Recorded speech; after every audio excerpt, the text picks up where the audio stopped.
Joining me now on the Knicks Film School Podcast. My goodness, where do I begin? 12 studio albums, 3 platinum, 4 number one. Number one, you can't get higher than number one. Rap singles on the charts. He is one of the most influential and important artists of our time. I still have to pinch myself that I'm sitting here and talking to him today. Most importantly, he is a Knicks fan. And that, of course, is Mr. Chuck D. Hello, Chuck. Big fan of Jonathan Macri, and I said your name in that upcoming documentary about all the, the prominence of you necessary guys, man. So it's an honor and a privilege to be on your show. Looking at that slam cover in the back with, RJ and Julius. And today on Kemba Walker Day. It hasn't hit me yet. I saw, I happen to be on a group text, right? And I'm not name chasing or anything like that, but I happen to be on a 3-way group text because I kind of introduced Q-Tip to CP. So every time Tip sends a text out about the Knicks and all, it's CP on it. So the other day they were talking, and I didn't want to say like, oh, I'm still tied together to you guys, and they were talking about like how it went down, and it was a little bit of salt water in the mouth, but not going to get Dame, but Q-Tip had kind of alluded to the fact like I heard they talking Kemba. And today it pops up, and then the 3-way text pops up, and CP reiterates that Q-Tip called it. I love how you just casually drop Q-Tip, like that's nothing. Well, Tip has the court seat tickets. He has the inside on all those guys, Worldwide West and all that. Me, I'm up in the cheap seats, and so when me and CP happened to catch a game, man. We caught the Phoenix Suns game together, and we was up in the mezzanine. But that's where it's happening. Well, listen, to me, New York City basketball, it's about the cheap seats, right? It's about cheap. It's about the cheap seats. It's no longer cheap seats. Well, it's just cheap in the air quotes. Right. The cheaper. We're in the seats. But I that's why I think today, so we're recording this on Wednesday, I think today's so significant because when I think about New York City basketball, and you talked about this with CP, there's something to it that's it has certain qualities, and having a New York City guy, I know, is he a street ball point guard? I mean, he's got the ankle breaking moves. He can do those sorts of things. That's what this team has been missing for so long. And how do you have a Knick team? And it's been 40 some odd years since we've had that position covered. So all due respect to Stephon Marbury, all due respect to Mark Jackson, Michael Ray Richardson, but it feels like this is a big day, right? Yeah. I mean, all right, let's go back a couple of years where at least we had Marbury was New York, the New York bred guard. And before that, you had Mark Jackson and Strickland. Rod Strickland, of course. Yeah. Yeah, we had the New York backcourt guy. So we just hope that Mr. Walker is in great shape, is willing to take on the obstacles of what's in front of him, and that he doesn't get swarmed mentally by what New York. I mean, it's easy for New York to cover you when you're playing on the Hornets and then the Celtics or whatever, and you get that New York love. But now you're gonna be a Knick, and the swarm is a positive, but it also could be heavy. Well, let me ask you about that, because this city has eaten a lot of big names alive, not just in the world of sports, but in your arena as well. You came up here, you thrived here, you made your name here, you again became a worldwide icon here. What is it about this? Like, how can you? What's the difference about being successful here versus being successful anywhere else? Compression. Okay. I like it. Compression with a little bit of compassion, but it's still compression, and because people in New York, cheek to jowl, as they say, stacked on top of each other in many cases, traveling together, mass transit, you in somebody's faces, it doesn't matter where you come from, you're going to be in front of somebody's face that might be a total the antithesis of what you look like, the food you eating, what you talking about, where you come from, and you still there together. So New York is about compressed energy.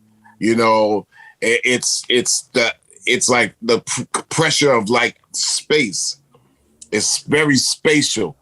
So out of that energy, I should say out of that compression comes the energy that is both the good and the bad. The thing about it, once you come out of here, it's one of those big. So I'm one up in Long Island.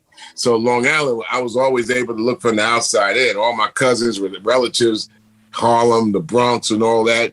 And they wanted a different compression and a need to be a little bit quicker at every turn. And Long Island was more like my mother and father from Harlem, so we got the teachings and a little bit of that going in and looking from the outside in. So when it was time to become a professional and whatever we did, we know that you got to go at it like very hard to make it in New York. But we was able to see what to go for. We shoot the eye for the prize. In music, we was able to see, well, if they're doing it at this level here, we know we got to go in at this level here. And the energy, focus, determination, coming from the outside in, where you come from Jersey or Connecticut or whatever, you got to go into New York hard. When you're in the middle of all that, it's so much dog eat dog that, whatever's going to come out there is going to be great, but can it actually sustain? Because you got to look over your shoulder and something's coming for you. So the same thing in ball and professional sports. Kemba brought up in New York. He knows what it is. Can he? Let's say this is like you, because he left for a while. He's been gone for a while and now had that perspective outside looking in. And now here he is. Yeah, I think, yeah. And he's at 28, 29 years old. He's saying, I think he's like 30, 31, but it feels, because don't forget, he was at UConn for 3 years. So he didn't come out until a little bit later. He's a little bit older when he came out. Yeah. So I think this is a good thing for him. If he stays healthy, I think he can mentally handle. He knows what he's coming into. It's the best thing that in the world that could happen. Yo, he was going to OKC, bro. He was. Well, no shade on OKC, but seriously, when you out there, dog. You are out there, man. And Sam Presti, it seems like he's playing a game of Brewster's Millions anyway. $74 million. That's why my co-host on this podcast, Jeremy Cohen, he heard the name Tuesday night, not as early as I guess you guys heard it, but and we were talking this morning about, oh my goodness, we had to do an emergency live stream, but it's not going to be good, but we couldn't figure out the math. $74 million, it's a lot of money, and then we didn't even think buyout. No idea. Yeah, I mean, good things come in surprises. Look, it leans in our favor that we can have, with all the effort that we put in last year, to have a season as enjoyable as last year. Yes. Notice me and being also a Knicks fan, we're optimistic, but you always got that thing on your hip. Well, it's a history. That beats it into you, though. Like, exactly. You can't escape that. Last year was the most enjoyable year for me, man. I have to go back to 99. I go back to 90. I don't even look at 2012, because I kind of looked at 2012 as an assembly of a lot of different things. I was disappointed in the Knicks on how the excitement in the Jeremy Lin thing was kind of like screwed up. I thought that was an excitement to build around, and then, I mean, to me, I just think in the NBA, it's a thin line between confidence to take you to that next level and it's a small loophole for some players from going from a player to good to great if that opportunity is thoroughly taken advantage of. Because all these guys are fantastic players. It's about, their success is based on the opportunity, the system, and do they have the confidence to go up to that next level, and the focus and the work and the wherewithal to go to that next level. I'm not the person that believes that anything that you hear is great is just based on, God anointing everybody. Yeah, you're great. So therefore, boom. I think even a LeBron James came up as a clear-headed kid. I mean, there's other 6'8", 250-pound, high school students around. But that young man had an experience to be focused and humble and taught and saw hard knocks, steered his car another way. He's a special human being, LeBron James. Not to just take this to another conversation, another tangent, but I'm saying that we've had situations where, who knows, Jeremy Lin could have been that Steve Nash. And they say, well, he didn't have that speed and all. Everybody has that speed, but they happen to be the right person at the right time to take the right situation to another level. And we missed that, to me. So what I saw last year gave me the best feeling of looking at something since 99.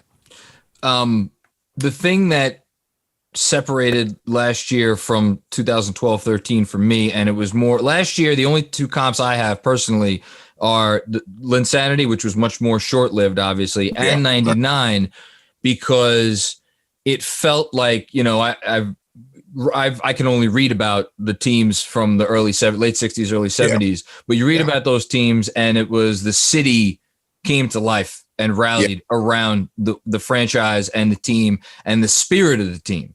And that was with 99 underdogs. Jeremy Lin, underdog. Last year, picked to win fewer games than anybody in the league. Did you get the same sense that kind of quality was what made that so special? Yes, sir. And even more so, man, I'm able to be at an age who remembers the 68-69 season, the year before they won the championship. When they lost to the Celtics I forget how many games. Yeah, they lost to the Celtics in 5 games. And then that team right there, I'm 8 years old. So I'm like, kind of heartbroken, but I really don't know. That the next year I'm 9 and I kind of understand more. I really got it when I was 10. Okay. And that's the year we lost to the Bullets, where the Bullets faced the Bucks, coincidentally. So I remember us coming from a team that, really sucked for a long time into being champions, as well as my baseball team becomes champion after it sucked. and the football team was an American League. Here we go. We got the hat right there. Yeah. So so the football team was the AFL. So when it comes down to it, I remember that period very clearly. And that was a team that went from underdog into champion. And that same feeling was that feeling last year. That's why I can't compare 99 and all of that, because we were blue chippers. Yeah. If I had to say that if the 84 team went further, that would have gave me a similar feel, because we had Rory Sparrow and Lewis Orr. We had Bernard King, obviously, and, but we had a bunch of things that Hubie Brown made happen with Bernard King, and that was a monster. And we lost to the Celtics, but that was satisfaction. Last year was just and then locking in with yourself and CP and JLs and everybody. I felt that it really was the solidification, if such a word, of that middle media being the between the fans and I guess the machine. The middle, I felt I was in the arena every day, man. So I want to ask about that, because So I have to nerd out for a second. I teach because I'm a teacher also. That's my side gig. I teach. Salute to you. I teach Do the Right Thing to my high school students every year, and we analyze Fight the Power and the role that song played in that film, and that you grabbed on to an energy that you're talking before about compression, right? Compression in New York. You grabbed onto an energy when you were young and coming up, and it set things on fire. I feel like the opportunities that are available for people, I'm not putting myself in the same breath as you, obviously, but especially like someone like CP, where he's become a phenomenon because he cuts out the middleman and goes right to it. I feel like what's happening in media now, and you brought it up, you brought up the documentary that you interviewed us for. It's like the kind of, again, I'm a little bit young to remember those early days of rap, but it's cutting through a lot of what's there. And it's giving people that maybe did not have always a voice a chance to come up and say, well, why do I need to get my content or my information? Maybe it's a bit of a stretch. Do you see any similarities there? You're on top of it, man. You guys are like the independent record companies, and New York is known, whether you're talking about the 50s with Doo-Wop and Atlantic Records, and and Detroit with Motown Records. You guys are on using the use of the www, World Wide Web, and social media have become a necessary third party to the fans and the media at hand. You're in the middle. And, the pandemic had a lot to do with that gap being there as well, because if you can't go to sit in the seats, where were the seats? The seats were with you guys. Now, after the so-called pandemic clears out, media wants to grab its hold, and the fans kind of want to go back to the seats, but maybe not. You guys are going to be the best. You guys are the best seats in town. Oh. And I can see other teams out there understanding that the virtual seats and the virtual arena of media that you guys provide on the moment, like you can't get the news after. You got to be on the moment, on the cusp. It's going to be a lot of emotion. It's going to be a lot of feel. It's going to be as the play is made, commentary is going out there. It's like the broadcaster has 1,000 other voices alongside the play-by-play. This is new phenomenon that goes with the technology and also the conditions that we live in today. And they're finding out that it makes media accountable. It makes media accountable. Yeah, fans could fly off at the handle, but there's also a difference between the fan and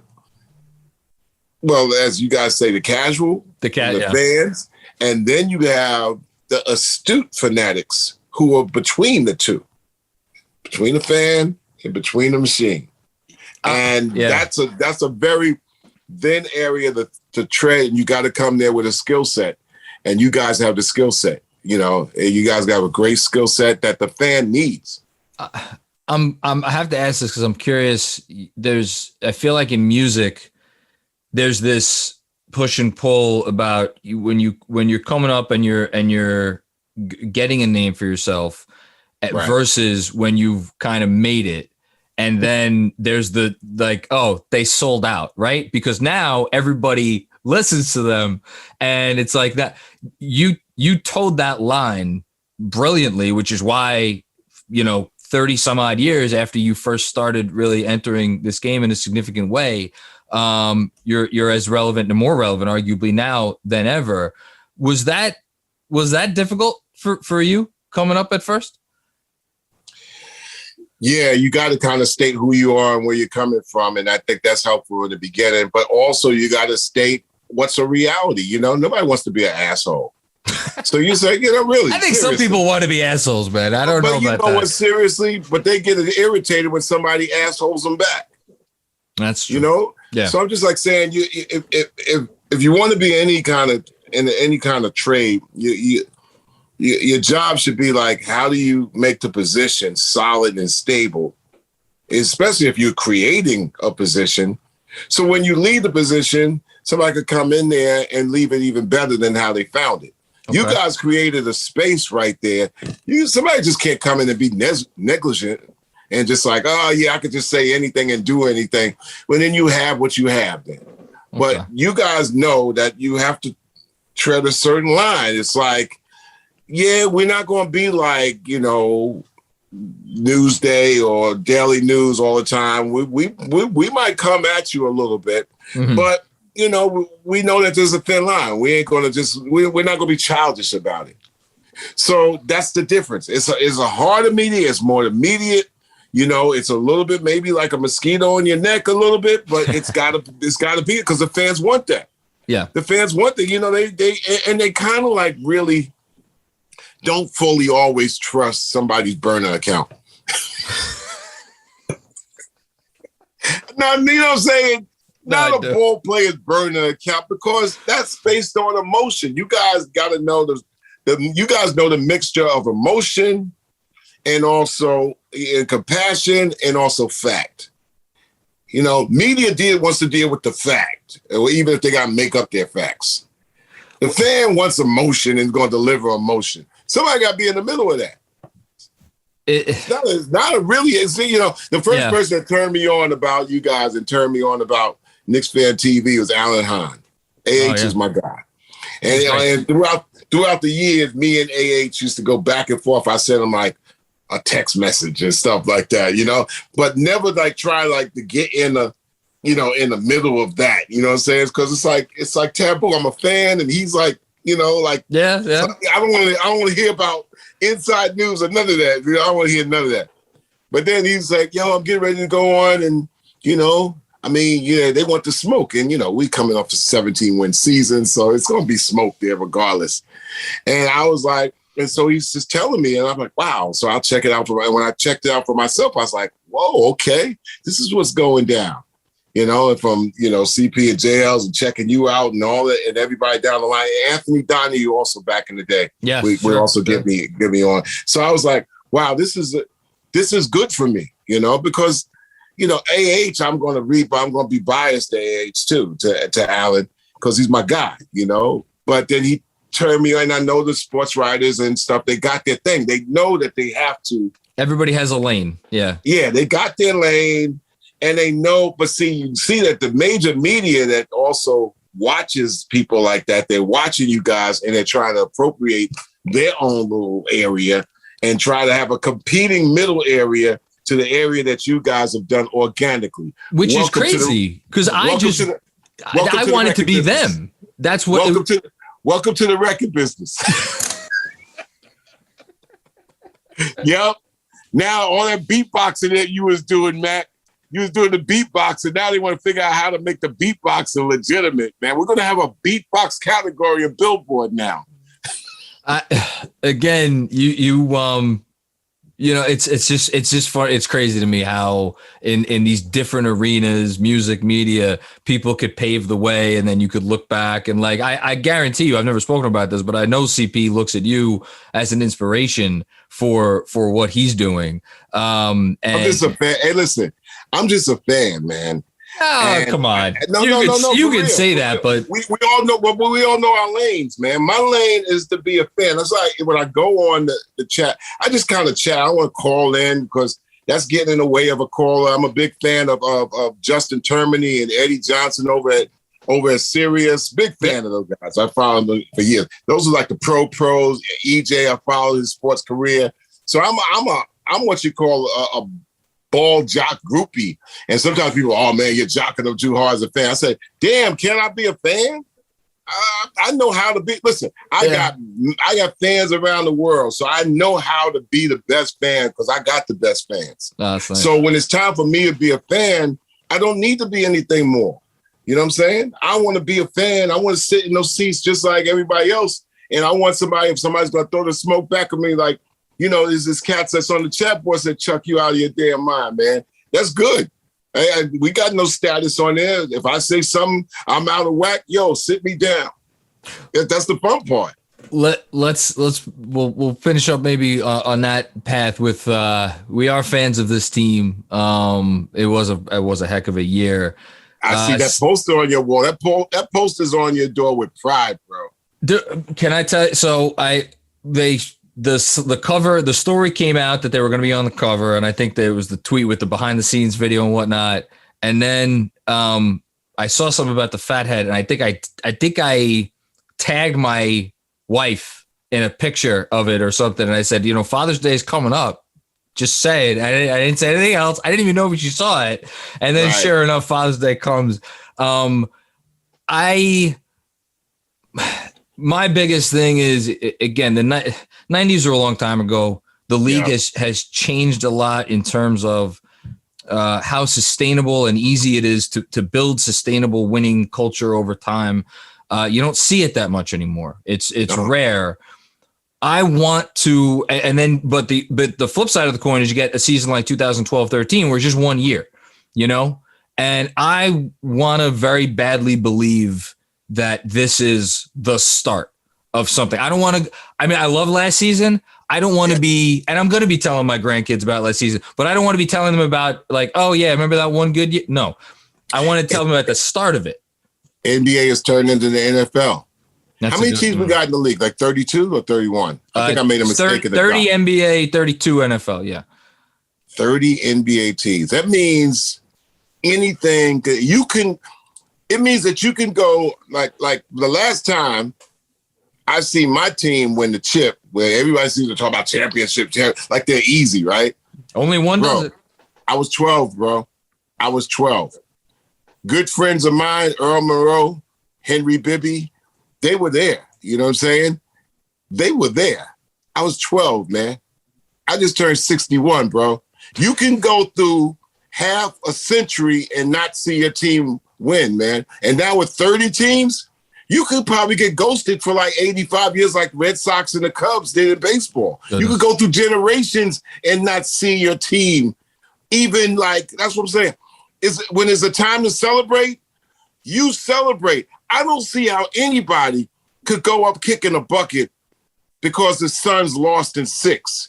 I would be like, yo, people like kind of like talk about like when Magic Johnson's like, we only hang championship banners. Well, you kind of like buy half your teams all the time. So, I mean, hello. But I'm saying, when they tell you that a conference championship banner don't mean nothing or a division championship banner don't mean nothing, I think conference championship banners are nothing to be ashamed of. The Nets had back-to-back and all I'm saying, they didn't win the chip. It's only going to be one winner and 29 losers. But it's the chase. You see that. Here's another thing, It's being John. in it. Yo, here's another thing. Whether your team is 16 and 62 or whatever, or you lost in the finals, you're asking the same amount of questions in the summer. Yeah. Matter of fact, you might be asking yourself more questions in the summer than the team that won 16 games. That's the crazy thing about it. So I take last year as that was a cup of champagne. Because some teams that went out there, they had a bottle of club soda.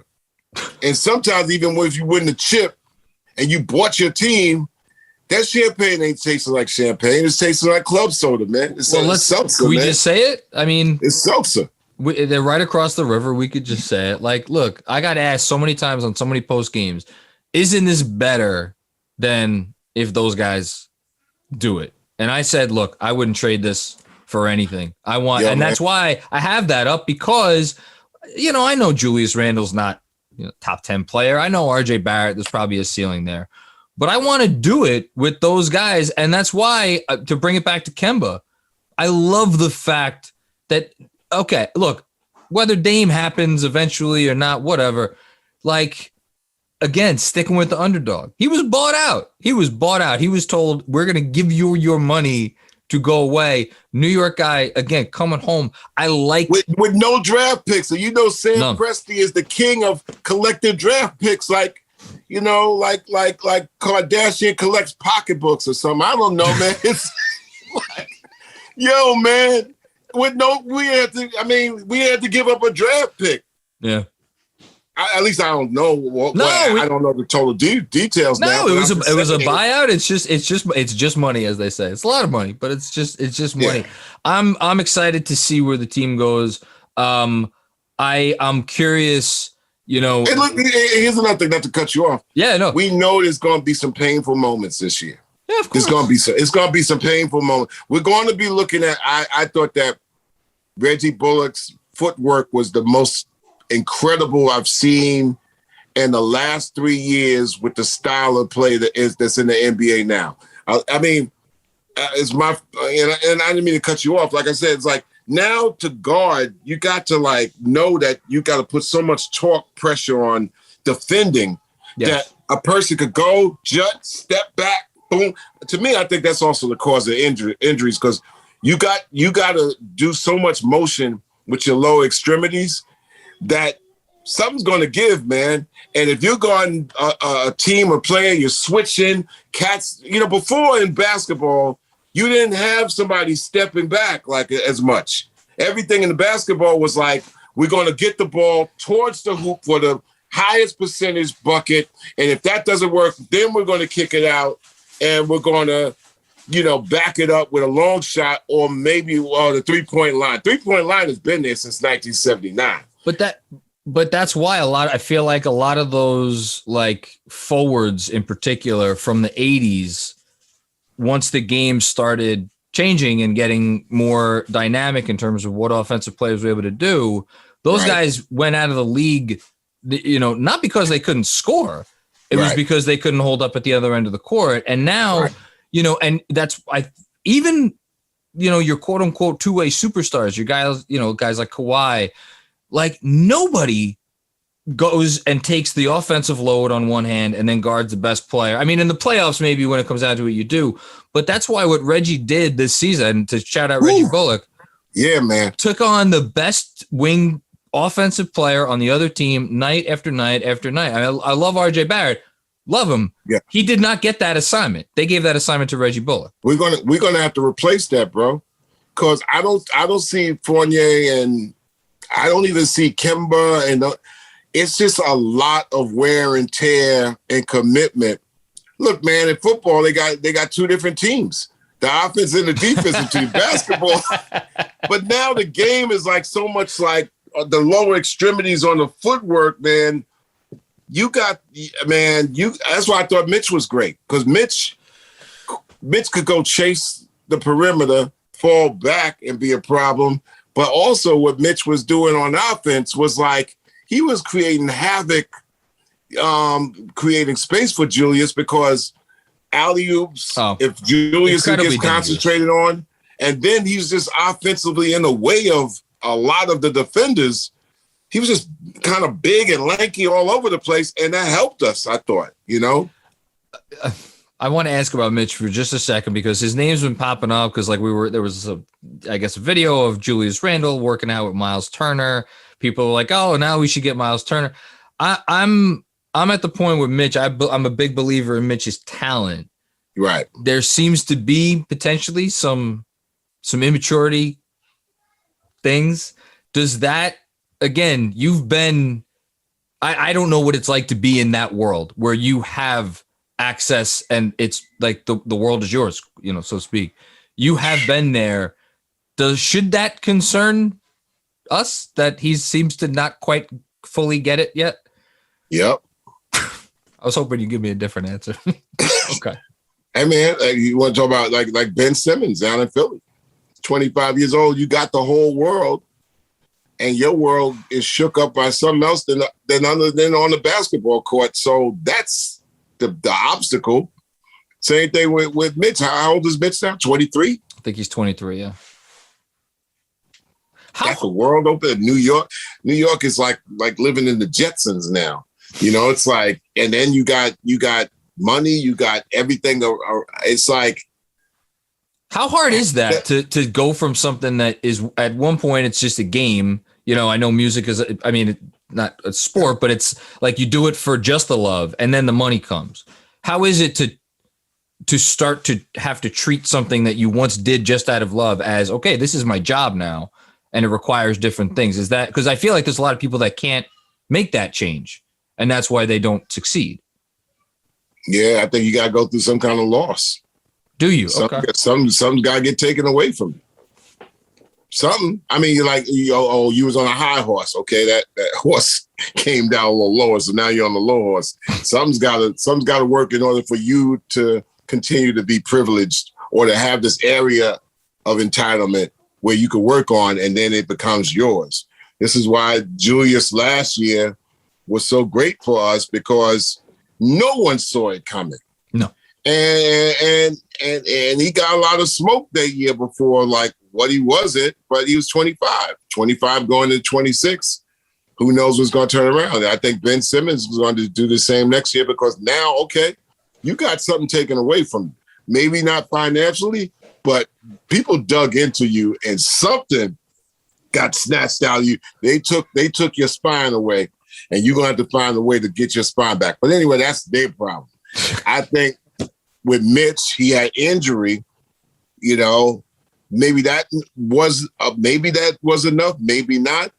Okay. But usually what happens when you're in your 20s, you're coming up, something's going to have to get taken away from you to teach you that lesson. It used to happen to artists. It used to happen to ball players when they did 4 years of college. Something humbled you. It's like, all right, you're a sophomore, but you broke up with your girl. You're a sophomore in college. You ain't got nothing. You just a ball player on the way to hopefully be something. Yeah. And you 20 years old, and you have to wake up out of that. Damn, man, she left me and stuff like that. Oh, I'll make her pay, So now these guys are going right into the league. Everything is mature except for their mind. And Mitch came in as a rookie, and immediately he was, the team's best player. I wonder, that's interesting. I'm going to think about that a little bit. But to again bring it back to Kemba, talk about being humbled. Yeah. This should be interesting. I want to ask you before I let you go about so Leon Rose, World Wide Wes. Those are the two guys. That's the brain trust, right? You put Scott in there? Do you put Scott in there? Why are you answering the question with a question? I don't know. No, listen. I'll be straight with you. I was very hard on Scott Perry. I have been very hard on Scott Perry over the years. Remember, I told you I'm a fan. I don't know that I trust completely his basketball. I said I'm a fan of yours. So I know. I've heard you. I've heard you take the wax stick to him. Because Kevin Knox over those guys. I hope it doesn't come back to haunt us. I hope we can overcome that. I got a little bit in me for Kevin Knox. How much? Show me how much you got left. Because I had a lot on Kevin Knox. I have some Frank in here too. Well, we always have some Frank in there. I got some Frank in here, some Kevin Knox. I had Julius in there, but he's in another cup and glass now. Yeah, he's in. But with me, I'm old, so I start seeing things that work, and then I'm like, I get really like clutchy on like, I got heart for Reggie Bullock. He's gone. That's fair. There'll be some names I won't name because I don't want to be. And here's a different thing. Also, another thing. I can't get vocal on certain things in the public. I can't, because it comes back to because I'm a public person. Yeah. So if I happen to throw any shade and there's something else, then I'm like, that's the only time where I take the fan hat off. Okay. And I just like, all right, yeah, because one time I said something and the whole family got disappointed. Oh, the father bought, Public Enemy Records when he was a kid. I'm like, So I think about the same thing. A big follower of mine, right, grew up with my music, is Trae Young's father. You kidding me? Like all these guys are like, all these NBA players are like my kids' age, and they're even younger than my kids' age. So obviously their parents are going to be younger than me, or they even grew up with me as I was 30. They might have been 18 and all. So I I watch what I put out there because I put something out there. It could be like, oh man, that's my son, man. You're killing it. So I didn't join it. I wasn't part of the Trae Young thing. And every time I see a young person out there, because number one, I'm 61, so I can't get into a position of being a public person talking about the achievements of a young man or woman, what they're doing. I'm like, so I got to put that hat on too. Sure. I got to take the fan hat off. Although, I'll be like, Trae Young killed us, but I got to be like, that's a fine young man. He's a fine young man, fine young basketball player. Yes. Yeah, no, I worry about the same thing because I know, you're a teacher. Well, that too. That's the other extra complicated thing is like, I do have to try to set a good example, although it sometimes, I know, right? After some games, maybe not so much.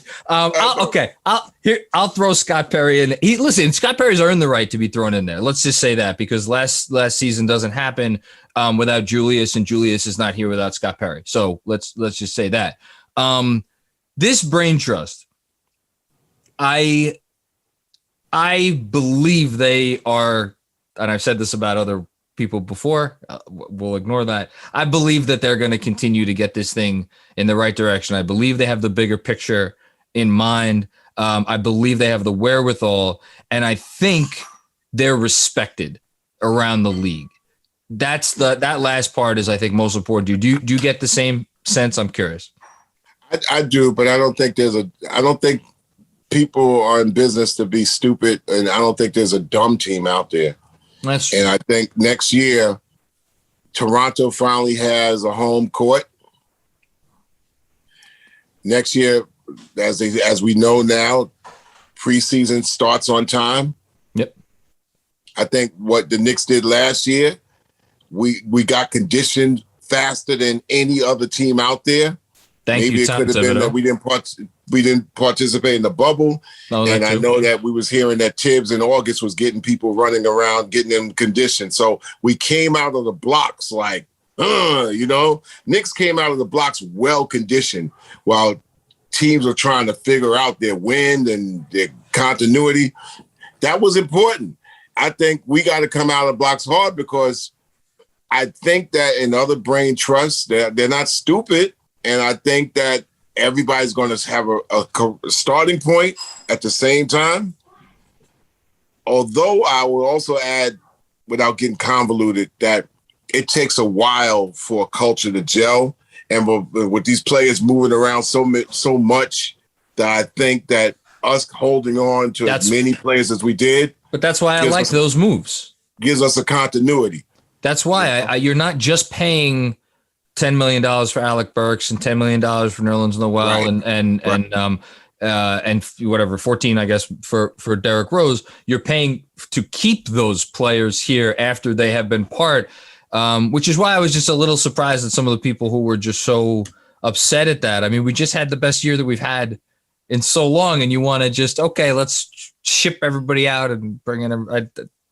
I liked what they did, so I'll just say that. You had a prediction for next year? Win total? You want to give me or seed or anything like that? My light went out, my ring light, but we can still do this. Yeah, it's fine. We don't need the ring light for this. For a prediction. Although I wonder if that's a karmic sign that whatever you're about to say is either, I don't know. Nah, I look, man. I only care about one team. It's my team. But I do think that it's surprising how Boston has just thrown itself in a spin cycle of confusion. You don't like the Enes Kanter re-signing today? Enes is my guy, man. You like Enes? To him. He's my guy. I thought he was a bright light for us as a Knick because he connected with the fans a lot, and I think he's my guy. But I'm just saying, Boston as a whole is just, now it comes back on. Oh, there we Boston go. as a whole is just like confusing. So I think we have an edge over Boston. I think Washington under Scott Brooks and Beal staying there. And Westbrook, I think they might have a addition by subtraction. Well, Wes Unseld Jr. now is there. But see, learning under him might be a whole track. That gives us some some leeway that they got to learn the system, learn a new coach. So that helps us. Okay. Chicago on paper with, they'll be better with Zach and Lonzo. That, on paper, it looks a little, and they talk about maybe hopefully re-signing Marketing. I can't get a sense, because if I was them, I would, I'm a big fan of Pat Williams, and not just because I've had his college coach on a couple times. I like Pat Williams, so I would put Pat Williams as the starting four, especially we talked about defense before. Yeah, I don't know who else in that starting lineup is going to defend Lonzo could defend a little bit, but no, I think they need Pat Williams in the starting five. We'll see what happens with Markkanen, though. He's a good player, though. I think we have an advantage because I think we have a culture and a system, and a lot of this moving around, players moving around, and coaches being interchanged gives us an advantage those first couple of months of the season. And I think that's important coming out of the blocks. I think Rick Carlisle going to Indiana is a little scary. Because he's going to go in there. I think Toronto is always scary, especially being up north and up the north. They're scary. I think the north, yeah. Yeah, and I think out of the West, I'm glad we're not in the West, because a team like Memphis is scary. But we ain't got to deal with that. Not many bad teams. You look around the league, you got 30 teams. Out of 30 teams. When a team is even in the playoffs, I think we could look at the Hawks as being our head-to-head rivals. I think we got to shoot for them, beat them. You know what I'm saying? I'm here for it. I'm saying that will make me like, okay. And we beat them 4 times last year in the regular season. But really, seriously, what people fail to realize, our conditioning kept us in a lot of games, and also just seemed like there was weird things like Milwaukee sat out half their team.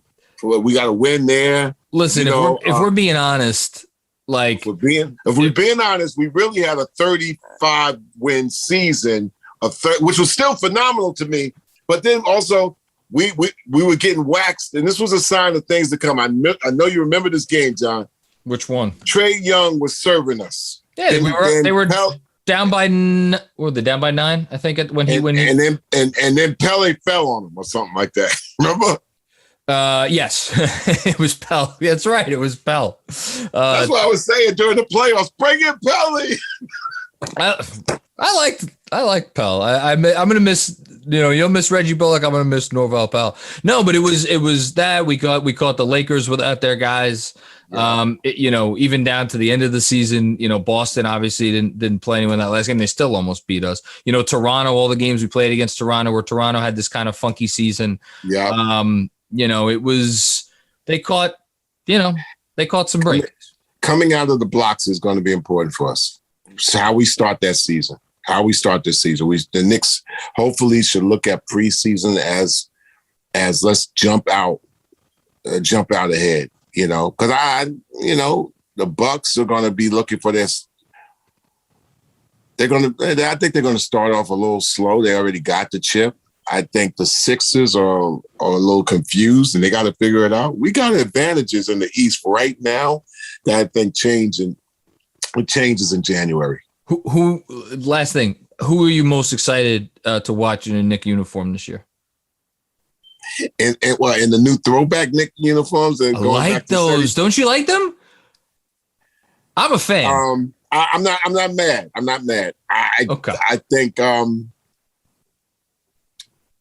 think my 10-year-old child could have designed the same thing, but it is what it is. It's the 1946.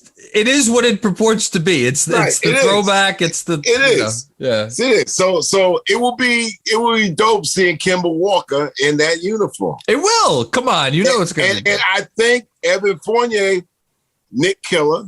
Yeah. We have Burks, who used to be a Knick killer. Kemba Walker used to be a Knick killer. We got some Knick killers. We hope start doing some killing as Knicks. I think you've written a lyric or two in your life. Okay, this was a thrill. Really, first of all, thank you for all the kind words that are completely undeserved about me, and for supporting not only myself but obviously for CP, and for kind of really being a champion for, like you said, well, what'd you call it? Middle media? I don't even know what I am. It's middle media. It's the virtual seats. You guys have built an arena outside the arena, and a press building outside the press building. Yeah. All here from my laundry room, which you can't see my washer exactly. over there. It actually resides in the gadgets of our mind. That's a good way to end it. Again, the legend, Chuck D. Thanks for coming on.